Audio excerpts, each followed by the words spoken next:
Welcome back to another episode of Let's Talk About Human Rights, the show in which we discuss all things related to human rights. I'm your host, Julz Allender, and I am part of the California chapter of Youth for Human Rights International.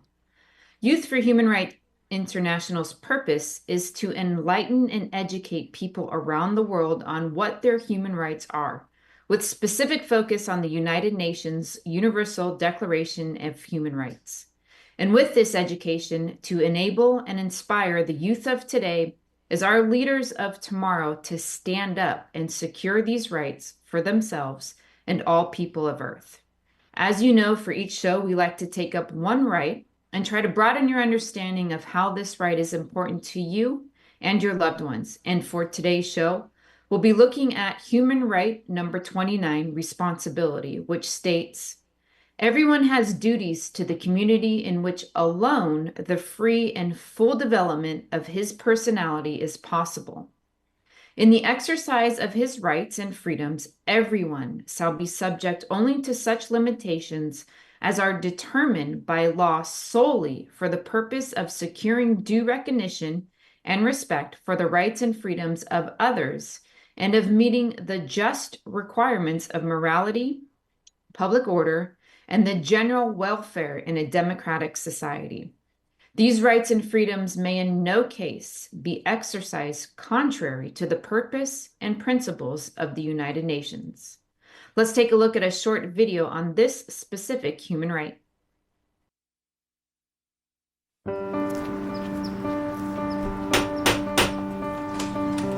Good morning. I'm here to read you your rights. My what? We are all free and equal. Don't discriminate. You have the right to life. You have the right to life and to live in freedom and safety. You have a right to education. You have a right to your own things. You have the right to social security. You have the right to play. You have the right to democracy. You have the right to asylum. You have the right to take responsibility. And no one and nobody can take these rights and freedoms away from you. Why are you doing this? You have a right to know.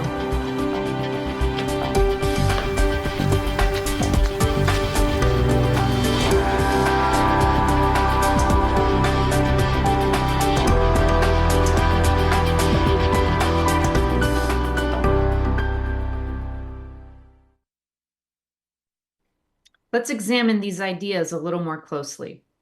A duty is more than a request. It's a personal commitment to another person, group, or organization.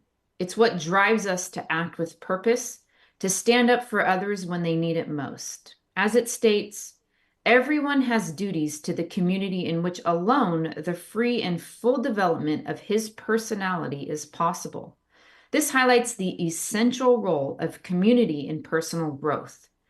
True freedom isn't achieved in isolation, but within a supportive, interactive community where individuals contribute to each other's well-being. And by fulfilling our responsibilities to society, helping others, respecting rights, and supporting collective goals, we foster an environment where everyone can thrive.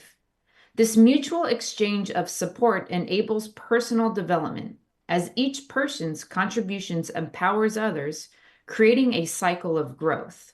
Ultimately, our fullest potential is realized through active engagement in a strong, caring community. People around you need your help, advice, friendship, and support. But beyond that, they need you to ensure that their human rights are intact. This isn't a simple task, nor one that any person can accomplish alone. Human rights aren't just ideas to hear about in some far-off place. They must be felt, known, and upheld right where people live, work, and learn. It takes a unique individual to care deeply enough to protect another's rights.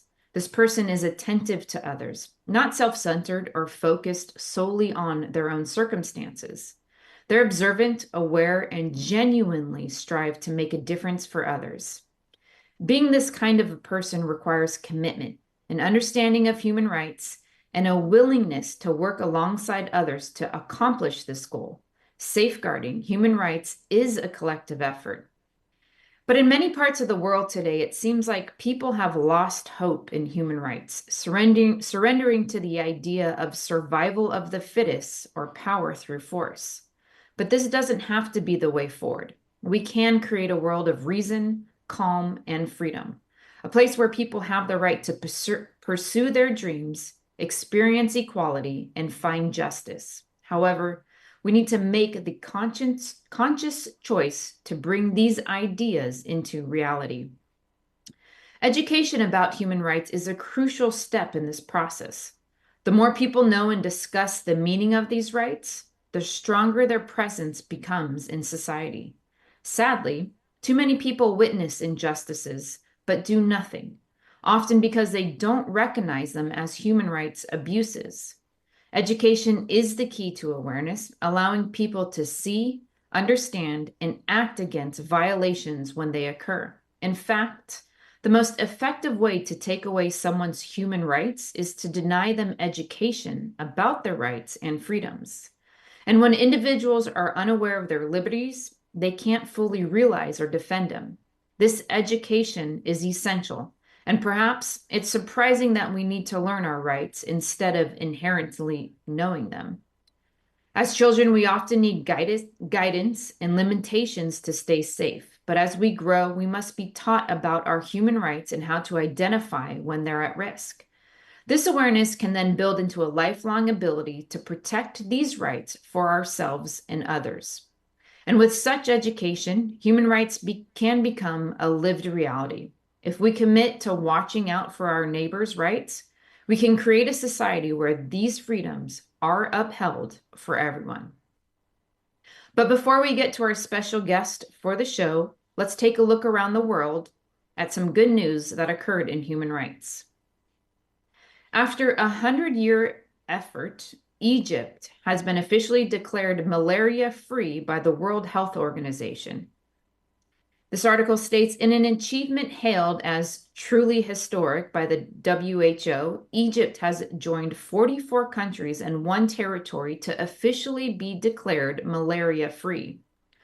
Authorities in Egypt launched their first efforts to eradicate malaria around 100 years ago. And while this certification is an incredible achievement, the country will continue its work to maintain that status. A country is certified as malaria-free when its transmission chain is interrupted for at least 3 consecutive years. Why is this good news? Malaria still kills at least 600,000 people every year, nearly all of them in Africa, and it's been a consistent presence in Egypt since ancient times. Thanks to global progress in treating and preventing the deadly disease, more and more countries are achieving malaria-free status, equating to thousands of lives saved every year. That definitely is good news. Over the past decade, awareness of human trafficking has grown substantially due to the combined efforts of governments, non-government organizations, NGOs, and extensive media campaigns. This heightened awareness is visible across multiple areas, including public campaigns, legislative actions, education, and media coverage. The increased visibility and understanding of trafficking have encouraged communities to recognize and report it, fostering a strong collective effort against this global issue. Public awareness campaigns have played a key role in increasing knowledge about human trafficking. The U.S. Department of Homeland Security's Blue Campaign, for example, has made significant strides in educating the public, law enforcement, and industry partners. The campaign utilizes a variety of media platforms to raise awareness on how to recognize and respond to signs of trafficking. This rise in awareness is also reflected in the steady increase in reports made to the National Human Trafficking Hotline. Operated by the Polaris Project, the hotline has seen a significant increase in the volume of reported cases. In 2021 alone, it received over 50,000 signals, including calls, texts, and online chats, from individuals across the United States. This increase in reporting indicates that more people are recognizing trafficking situations and are willing to report them, reflecting a growing public engagement in combating human trafficking. Legislative action has further contributed to increased awareness and protection against trafficking. Governments around the world have passed stricter laws and policies aimed at addressing trafficking more effectively. These laws provide a legal framework to hold traffickers accountable and support survivors, showing a deepened commitment from policymakers to address this issue. Educational programs in schools and universities also play a vital role in increasing awareness. By introducing human trafficking topics into curriculum, educational institutions are fostering early awareness among students. Organizations like the Polaris Project provide resources and training materials that help communities understand the signs and impact of trafficking. Early education empowers younger generations to recognize the warning signs and know how to respond safely, ultimately reducing the likelihood of future trafficking incidents. Despite these significant advances, challenges remain. Misconceptions about the nature of trafficking still persist, as many people mistakenly associate it only with sex trafficking, while labor trafficking is often overlooked. Labor trafficking, which affects millions globally, involves exploitation in various industries from agriculture to domestic work. In conclusion, the growing awareness of human trafficking is an encouraging step toward addressing this pervasive issue. However, continuous education, advocacy, and accurate information are essential to fully understand and address all forms of trafficking.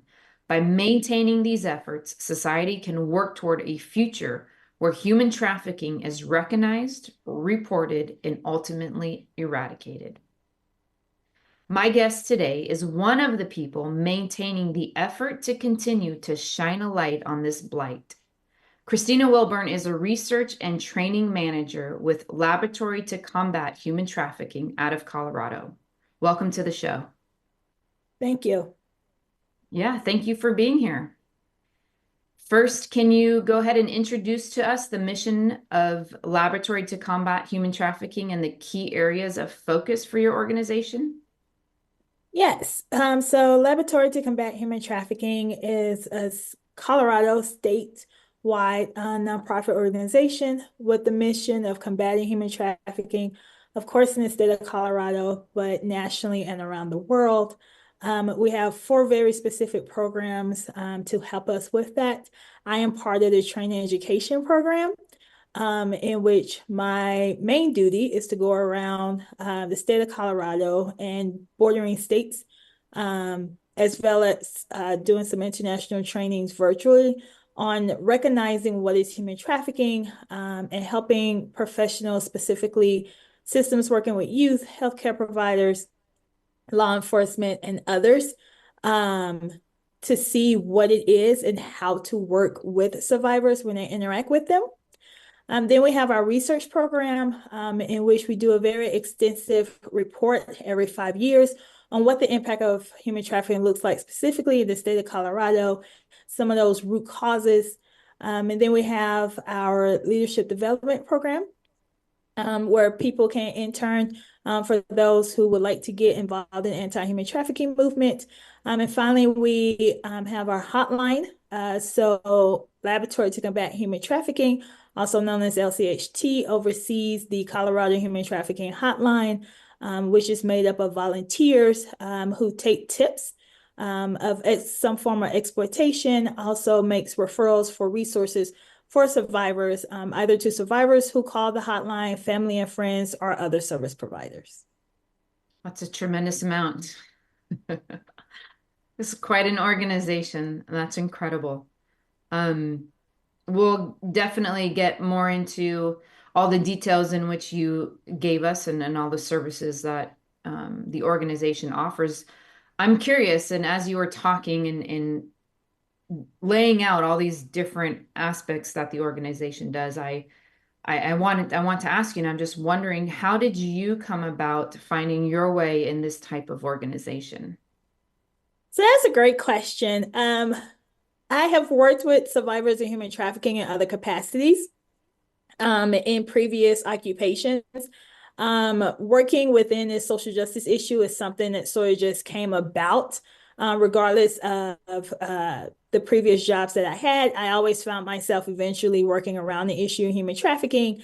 I was actually a board member for LCHT prior to taking this position with the training education program. I was offered, and I thought about it and I said yes, because I felt like at that point, my focus should be on educating individuals, specifically, like I said, professionals, on not only what human trafficking actually is, but how to interact and work with survivors in both a trauma-informed and trauma-responsive way. That's awesome.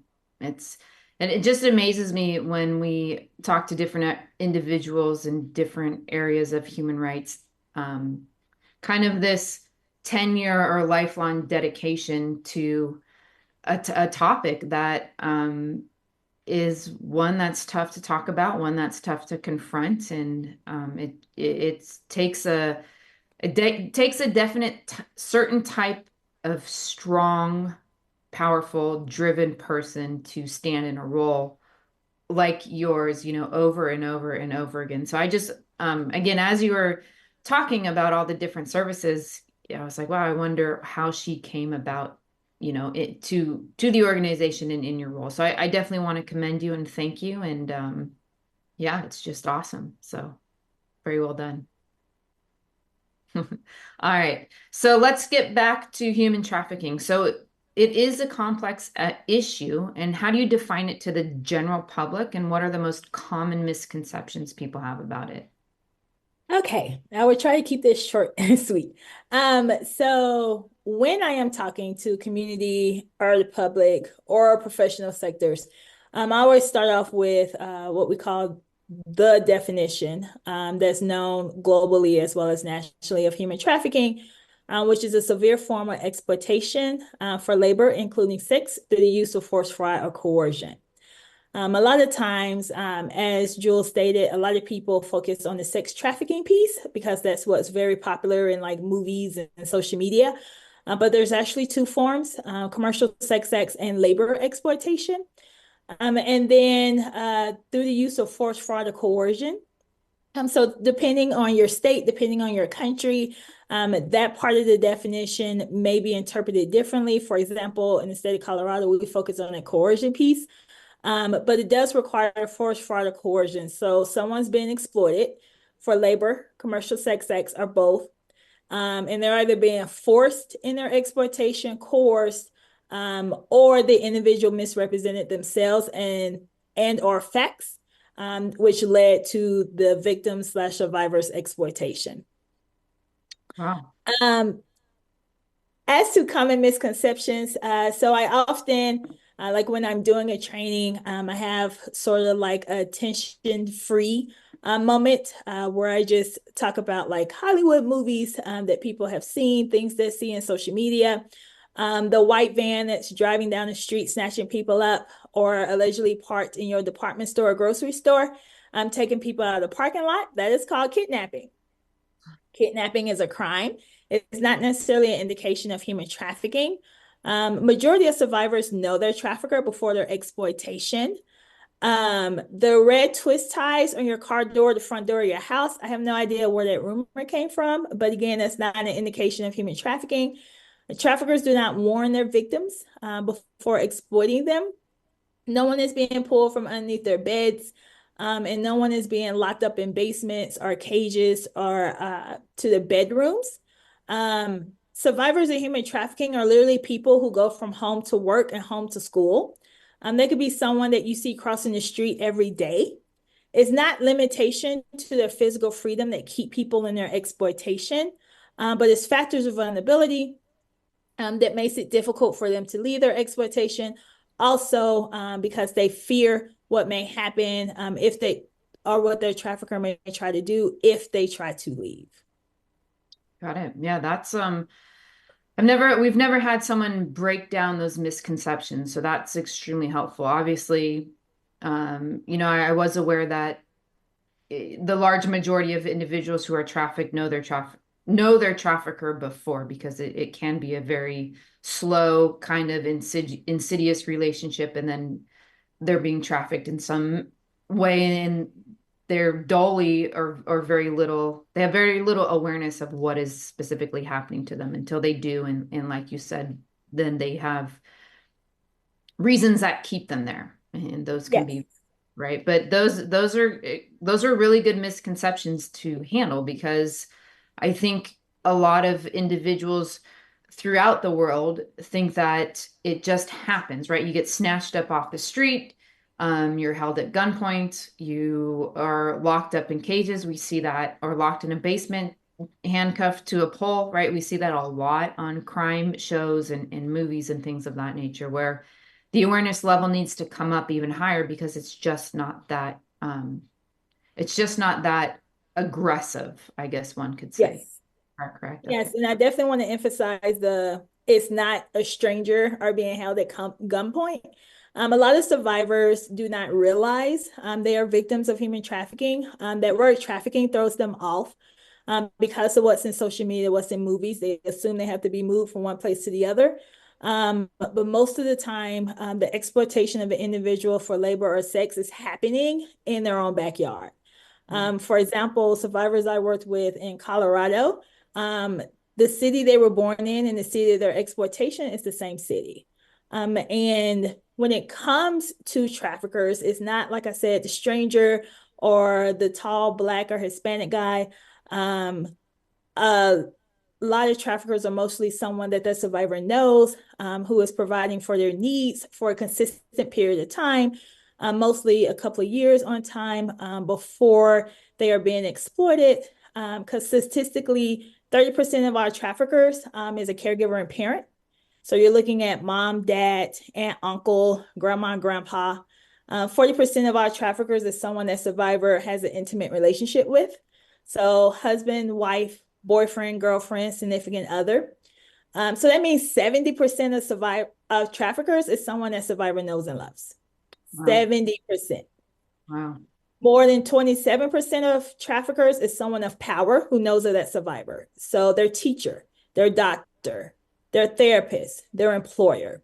So it's less than 3% of that stranger danger thing that we often see in movies. And all of the survivors I have worked with over the last decade knew their trafficker before their exploitation. Yeah, I appreciate you really thoroughly laying that out because I think, again, the stigma of it all is the stranger danger. But yeah, I mean, 70%, that is painstakingly high. Yes. Wow. Okay. And so what are the primary factors that make individuals vulnerable to human trafficking, and how does your organization work to address these vulnerabilities? So great question. So factors of vulnerability are more importantly around needs.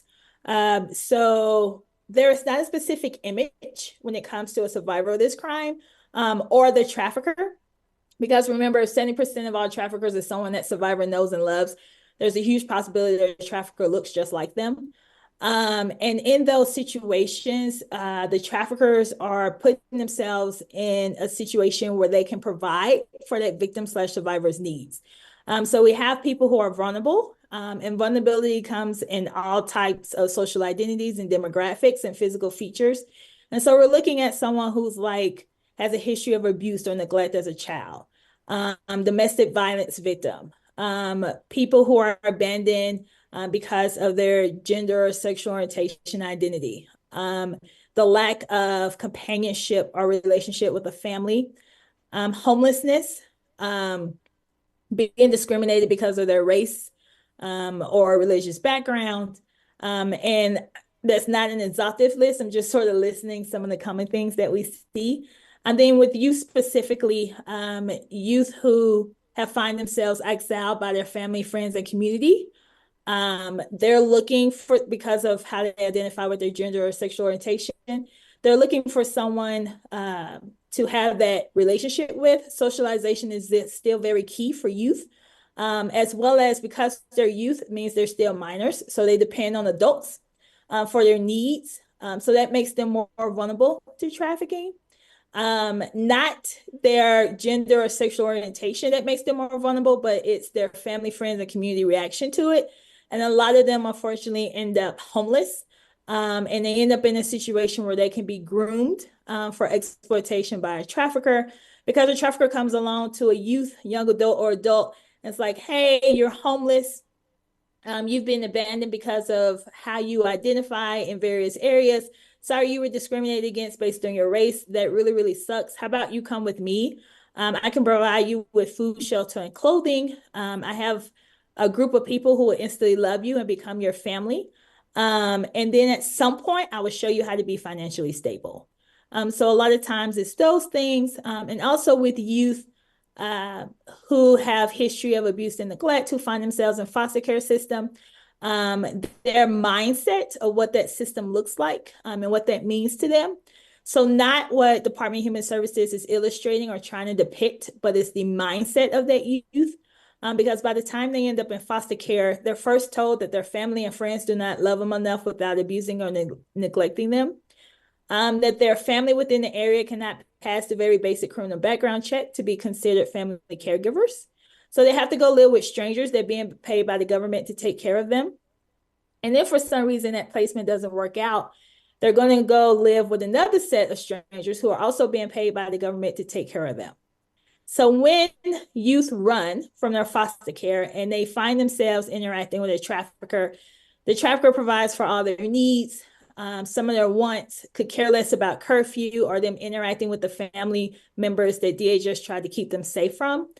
When that trafficker finally has a conversation about how they need to work to help pay and provide for the family, it makes sense to that youth, because in their mindset, by the time they hit the foster care system and been placed a few times, they truly believe that for someone to truly care for them, they have to be getting paid for it. So it's those various things when it comes to like factors of vulnerability, regardless of the individual's age and gender that we see. That Go ahead. I'm sorry. I was about to say that just make them more vulnerable to be groomed and then exploited. Yeah, that was awesome. That was a very, not the obviously what occurs, but you really painted a picture and made it very clear how it works and why it works. And yeah, it just was that's very educational to the audience, because sometimes we have individuals come in and talk and they'll give stats which are gruesome, but they don't lay out exactly how it works. Like, how can a youth fall into the trap from their home not being stable? They get into foster care and then they run from foster care. And then this is what they're given. They're given their basic needs, and the biggest thing being companionship and group and having people who care about you. And so one question on that is, okay, so let's just take that example. The youth then gets taken in by the trafficker. What types of jobs or works or services does this youth provide for the trafficker? And I mean, I think the sexual human traffic or child sex trafficking, I think that's pretty obvious. They're gonna, Yes. right? But what are the other things?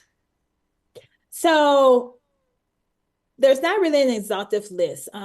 Unfortunately, it's what traffickers believe they can get away with. Most traffickers are very bold.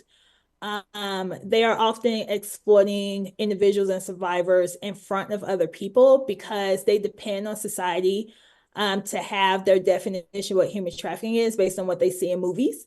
So they feel like they can get away with it. So it's generally like with labor exploitations, you sometimes find themselves in a situation where they don't know their labor rights. They don't know, like in the United States, it is considered slavery for someone to work and not get paid, period, regardless of citizenship status. In most cases in the United States, if you're working a job, you have to be making at least minimum wage, depending on what their job is, unless there is a specific agreement between the employer and employee that the employee agrees to make less than minimum wage because the employer is providing like adequate shelter, or emphasize adequate, or transportation, or something as part of the job.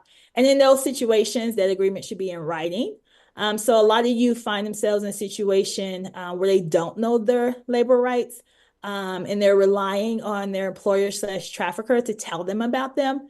In several cases, we see a situation where a youth is living with their employer. Other employer starts controlling like their schedule, isolating them from family and friends. And then when the youth is threatening to leave because they aren't getting paid, then the trafficker will threaten that youth's family and friends, because trafficker often gets information about the victim's family, friends, their social network, people in their lives, because they use that as a type of coercion and force to keep people in their exploitation. Oftentimes, you may find a situation where a trafficker is exploiting that youth's parents or caregivers, and then that youth find themselves in that exploitation as well. Or a trafficker will use like threats of physical violence to that single parent for that youth to continue and stay in their exploitation. Okay, great. Yeah, that's very helpful. And then what are some signs that what are some signs that an average person could potentially recognize that someone is a victim of human trafficking or trafficking? Yes. So I would love to say that there is like a physical like sign, that one thing where you can be like, yes, this is it. Unfortunately, it's a lot of things. Most of the time, it depends on your relationship with that survivor, and being aware and observing changes. So I'll start with youth, since that's what we were talking about. So if you have a professional personal relationship with a youth, and you start noticing things like all of a sudden they're skipping class, they're not attending school, they're not able to pay attention in class.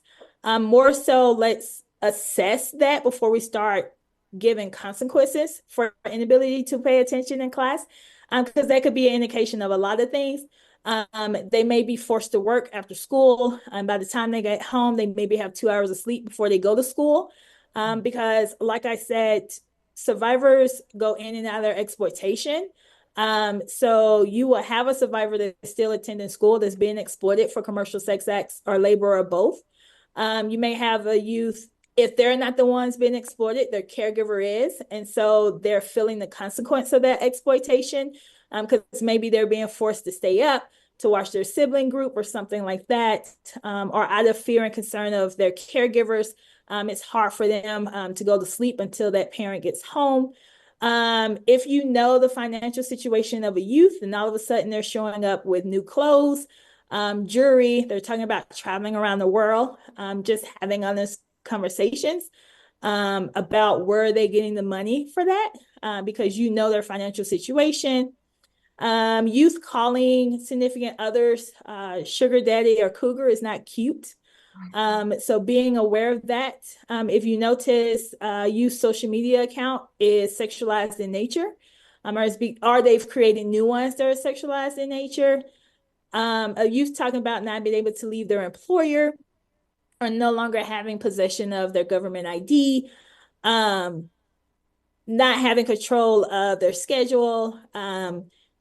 If you know a youth is more or used to be a social butterfly, but now they sort of are introverted, they isolate themselves, they always are talking about going home and doing homework. Or the flip side, where you have a youth who used to be introverted and now they're sort of like the center of attention. They're treating people to lunch. They're inviting people to parties. Who's hosting that party? Who is it? Because unfortunately, we have situations where a trafficker will make a youth what we call a bottom, where they would tell the youth that they don't have to be exploited anymore if they recruit peers or their classmates to become victims for that trafficker. And one big way to do that is to throw parties where it appears that everyone's having a good time, and then trafficker use those parties to start grooming and then exploiting friends and classmates of that youth. Yeah, yeah. Those are all yeah, that's great. Again, the information you're providing is tremendous. Like, these are fine details that no one's I mean, and we've had a tremendous amount of organizations in this area, right? And yeah, but these fine details in terms of what it looks like, what it sounds like, what I need to be aware of, even the fact that technically, like, you're in the United States, right? You can't work for free. Yes. As you said that, I was like, oh my gosh, all these things started popping off in my mind of yeah, people do try to get away with that. And obviously you're gonna have your levels of abuse or Yes. whatnot in that. But yeah, so that was really good. And then along the same line, so prevention is as important as intervention. And I know a lot of what your organization does, or a large part that you do, is the educational programs. And you mentioned that, and I wanted you to just kind of go in depth in what that is, how it's been implemented to prevent human trafficking, and anything that you feel is pertinent. Okay. Yes. So what we focus on when we train is not only what is human trafficking, because yes, that's important, but in reality, what that looks like. So, like when I'm training communities, I have more of a conversation of, as someone who is a citizen is concerned about their neighbors. These are some things that you can look for. These are some ways that you can get involved.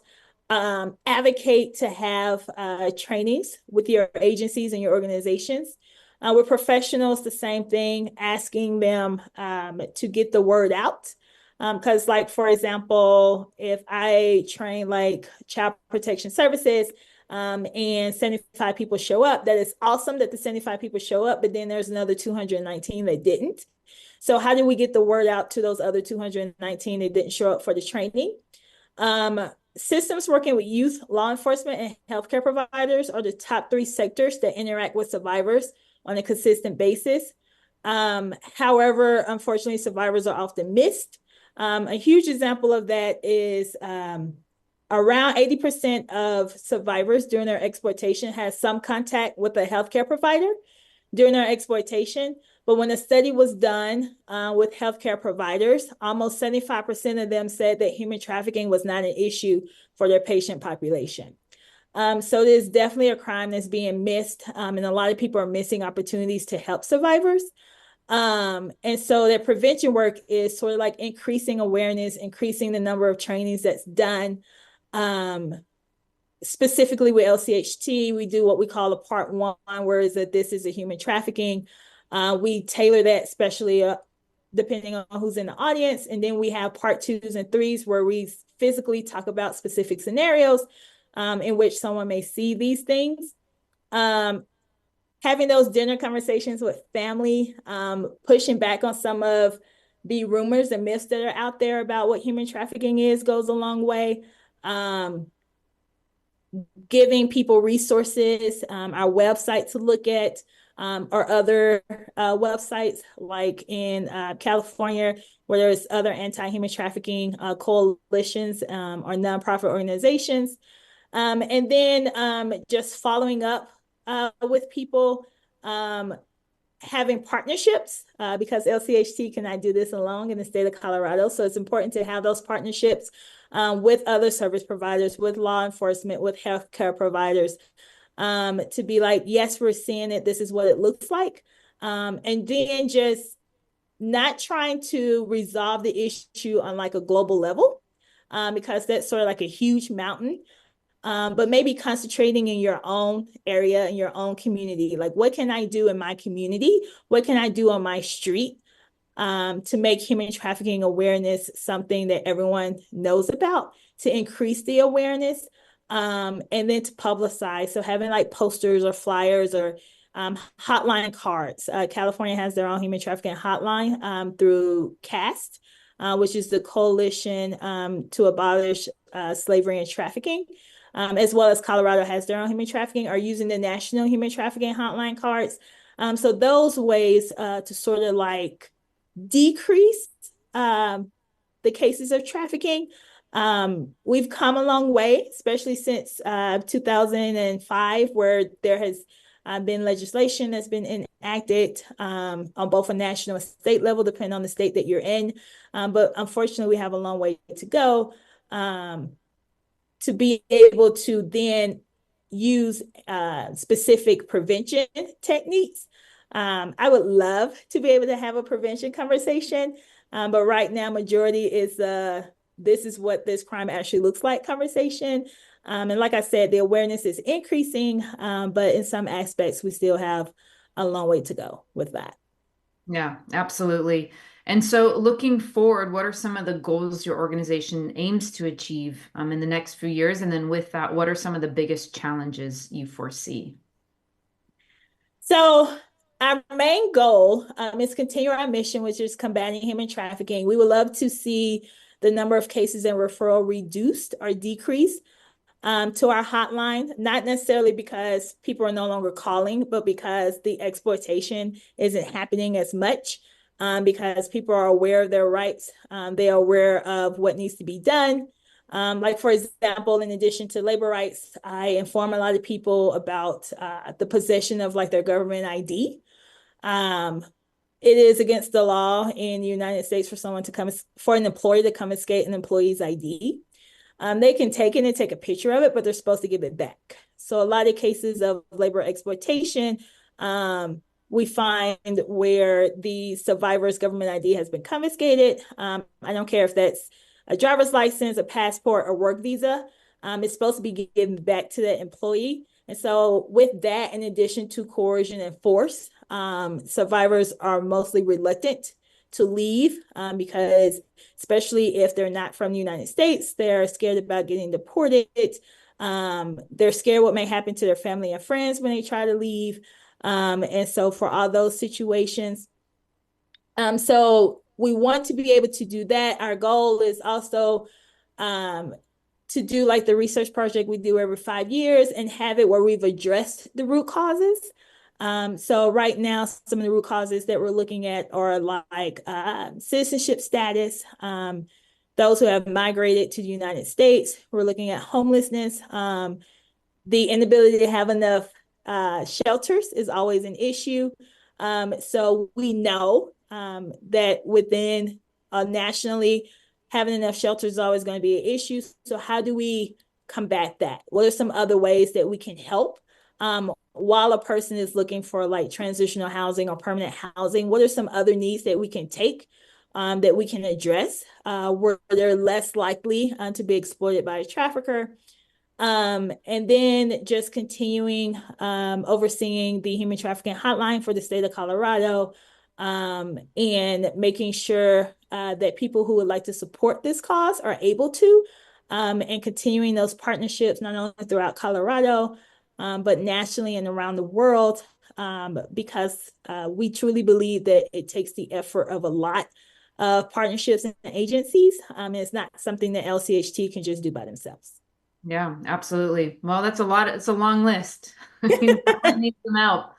I'm sure you guys will achieve it, but yes, we've obviously come a long way, but there is a tremendous amount more to do. And so with that, so for our viewers who want to help or get involved, what are some ways they can contribute to the mission of Laboratory to combat human trafficking? Great. So you can first go to our website. So our website is combathumantrafficking.org. Again, that's combathumantrafficking.org. A lot of information, more than what I've given just now. Attend a training. Trainings are key. I specifically focus on Colorado in trainings, but there are some agencies, like I said, CAST in California, that do trainings and resources. You can Google search for like a human trafficking training in your area. There are also training videos from Polaris, as well as in connection with the National Human Trafficking Hotline. There are websites like NCMEC, National Center for Missing and Exploited Children, that have educational videos for youth. And then there are some other resources that I can pass along to Julz as well. And then with LCHT, in addition to checking out our website, if you would like to donate to the cause, that would be awesome as well. You can also sign up for our newsletter. Again, we are a Colorado-based nonprofit, but we have learning opportunities all the time in which people can take that information and apply it to whatever community they're in. So getting like our monthly blog, getting information about various events or various ways that you can like help with the cause. In the state of California, seeing whether or not your hotline needs volunteers. Like I said, the hotline for the state of Colorado is made up of all volunteers who take the time from their work schedules from school to cover our shifts because our hotline is 24/7. So that is awesome. And then understanding that human trafficking is not what is portrayed in some social media aspects or in movies. Again, having that conversation with close friends and family goes a long way because a lot of times you will find yourself in a position where your family and friends trust what you say more so than what they see on like CNN. So having those conversations and being an advocate for like the truth about this and what's going on. And realizing that human trafficking is not a crime that just happens to special people or is something that just happens every now and then. It is a crime that is happening daily. Like right now, over 50 million cases of human trafficking around the world, with 22 million being in forced marriages, 4 million in state-sanctioned forced labor, 24 million in sex and labor trafficking. However, only 6.7 million is that commercial sex acts piece, while 17.7 million is labor exploitation. So labor exploitation is 3 times more than the commercial sex acts. Unfortunately, we're missing it because people don't think about labor exploitation or labor trafficking because it's not that popular thing that you see in social media. And those numbers is very similar in the United States. In the United States, there's more labor exploitation crimes than we see with sex trafficking / commercial sex acts. So being aware of that as well. Wow. Yeah, that's excellent. And so, I mean, yeah, it's the labor, right? 3 times, that's quite a staggering statistic. And then actually the movie that just came out, and I watched it, City of Dreams. Is that what it's called? I believe, which was solely focused on the exploitation of labor trafficking and children who, I mean, it is some Hollywood, so obviously it's a little out reality because what you're talking about, which and obviously that's included, but it's the subtleness. It's the little things that you are not aware of that people get away with, and then they just get more bold and bold, and suddenly you're at the mercy of their hands, and it's very unfortunate. Yes. So yeah, I mean, Yes. the And awareness. if your trafficker is your grandmother, it's not something you will automatically see because Right. the assumption is, in some way, grandma's supposed to love and care for me. So it's hard for me to have conversations with survivors when I explain to them, you were exploited, you're a survivor of human trafficking, what that looks like. And their understanding is that it's not something that was unique to them, that human trafficking is a crime that occurs to a lot of people, with those traffickers being someone that they know and love. So Awesome. Well, thank you very much, one, for doing all that you do. It's tremendous. It's needed. And just keep going. And if there's any way we can ever help you, please do reach out. And thank you so much for your time and sharing all of those essential points that people need to be aware of that aren't talked about. And so I appreciate your time, and we will definitely be in touch. Thank you. thank you. Thank you. And that's our show for the day. I hope you enjoyed and learned a tremendous amount about not only sex trafficking, but human trafficking when it comes to labor and your labor rights. As always, do feel free to hit us up on our social media handles. We are on Twitter, Facebook, and Instagram. We also have a YouTube channel. Let's talk about human rights. Until next time, I will see you then.